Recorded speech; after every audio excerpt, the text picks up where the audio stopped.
C'est ma petite voix intérieure. Et même si je dois faire face au risque d'être le seul, je crois humblement que j'ai le courage de faire partie d'une minorité aussi désespérante. Qu'est-ce qui se passe vraiment ici? Parce que tout ce que l'on nous a fait croire est faux. C'est une évidence. Mais alors, que se passe-t-il vraiment ici?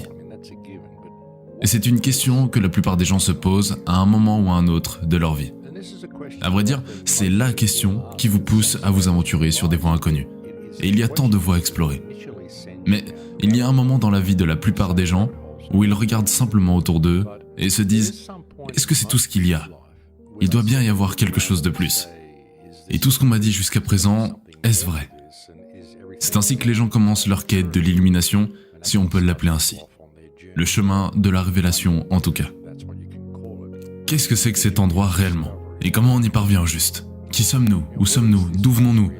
Et je pense que les gens qui se posent ce genre de questions, je veux dire, c'est une question que tout le monde peut se poser.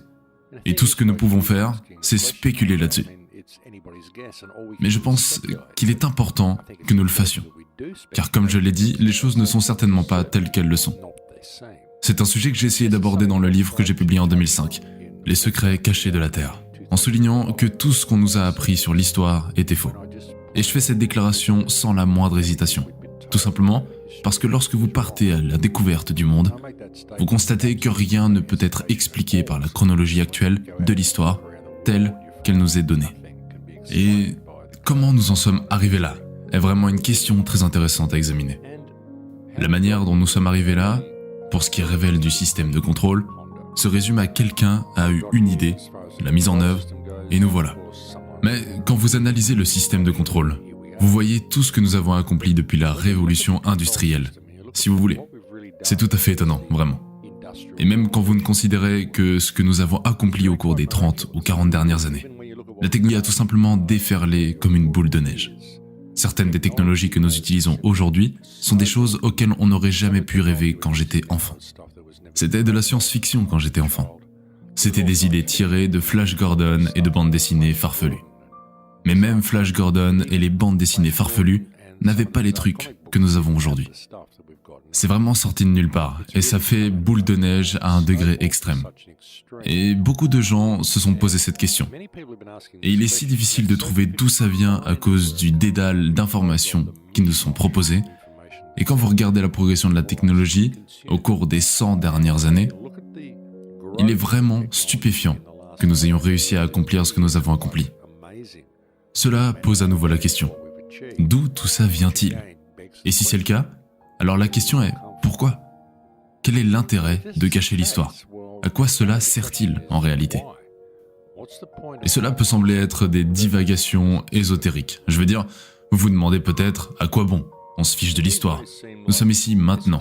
Faisons de notre mieux avec ce que nous avons, et c'est très bien comme ça. Mais je pense que si vous ne trouvez aucune raison vraiment valable pour qu'ils cachent l'histoire, alors vous devez vous poser la question, eh bien, pourquoi se sont-ils donné tant de mal pour le faire? Il doit y avoir une raison à cela, c'est ça le problème. Et ce seul fait rend important le fait de poser la question. Vous savez, George Orwell a dit un jour, celui qui contrôle le passé contrôle le futur, et celui qui contrôle le présent contrôle le passé. Il y a peut-être là un indice, et si vous vouliez cacher l'histoire, à quel point ce serait difficile? Combien de temps faudrait-il pour cacher l'histoire à toute la race humaine? Et la réponse est que cela prendrait une génération. Une génération pour rééduquer complètement les gens sur ce qui s'est réellement passé. Tout ce que vous avez à faire est de distraire la génération qui existe maintenant et d'enseigner aux enfants quelque chose de complètement différent. Et quand vous voyez la télévision, vous voyez la société moderne. Vous voyez à quel point nous sommes tous devenus distraits et ce qui a été fait à nos enfants. La réponse est là. Vous pouvez voir comment ils ont pu si aisément nous cacher l'histoire. Je sais que nous avons des livres d'histoire, mais nous ne savons même pas si la plupart d'entre eux sont exacts. Et regardons les choses en face. La plupart des gens ne lisent même plus de livres. La plupart des gens sont dans une situation où toute l'histoire qu'ils connaissent est celle qu'ils ont apprise en regardant la télévision. En fait, la plupart des informations que les gens possèdent sur quoi que ce soit aujourd'hui, ils les ont obtenues par la télévision. Alors que s'est-il passé? Et comment en sommes-nous arrivés là? C'est une question intéressante à considérer. En fait, c'est le fait de me poser cette question quand j'étais très jeune qui m'a conduit à ce que je fais à présent. Si je ne m'étais jamais posé cette question à l'âge de 8 ans, je n'aurais jamais fait toutes les recherches que j'ai faites et je ne vous parlerai pas aujourd'hui à la radio. Vous savez, quand j'étais très jeune et que ma mère m'a dit qu'il ne savait pas comment les pyramides ont été construites, cela m'a en quelque sorte mis sur la voie. Et une fois que vous tombez dans ce terrier de lapin blanc, en essayant de comprendre ce qui s'est passé dans l'histoire ancienne, cela vous entraîne vers d'autres territoires inconnus. Et en cherchant à répondre à cette question, il est bien sûr essentiel que vous empruntiez toutes ces voies inconnues. Cela fait partie du cours naturel des choses. Mais ce qui arrive, c'est que vous découvrez qu'elles ne mènent vraiment nulle part. Parce que vous pouvez chercher et trouver toutes ces informations sur tous ces sujets différents et à la fin, ça devient une hypothèse possible. Mais ensuite, vous vous aventurez dans une autre voie et cela devient aussi une hypothèse très réelle. Et ce que vous apprenez à la fin de tout ça, c'est que vous ne savez pas vraiment. Et c'est tout ce qu'on sait, qu'on ne sait pas. C'est pourquoi ça devient très dangereux quand les gens commencent à affirmer des choses et à créer un débat autour. Parce que tout ce que cela fait vraiment est de piéger les gens dans des querelles et des disputes. Et dans un tel contexte, il devient impossible de se concentrer sur la cause profonde du problème, qui est le système lui-même. Le véritable problème est que cette information a été cachée, en premier lieu. Donc il faut en fait examiner quel est ce mécanisme qui dissimule cette information. Parce qu'en essayant de répondre aux questions à ce stade, la seule chose que l'on puisse faire est de spéculer. Vous voyez, quand vous prenez du recul et que vous regardez l'ensemble, vous vous rendez compte que c'est bien comme ça que ça s'est passé. Et cette dissimulation de l'histoire a été une partie intégrante de la création de cette culture de la conspiration, dont l'objectif est de cacher la véritable conspiration qui est que vous vivez dans une sorte d'élevage d'êtres humains. Quelle que soit sa forme, nous l'ignorons. Mais vous vivez dans un élevage d'êtres humains géré par un système d'esclavage par la dette, où chaque habitant est forcé à exploiter la nature qui l'entoure afin de récolter le papier dont il a besoin pour vivre. Et la plupart des gens savent que quelque chose ne tourne pas rond. C'est bien pour ça qu'ils s'aventurent dans ces voies inconnues en premier lieu. Ils ne prennent jamais vraiment en considération le système qui tient tout ça en place, à savoir le système monétaire.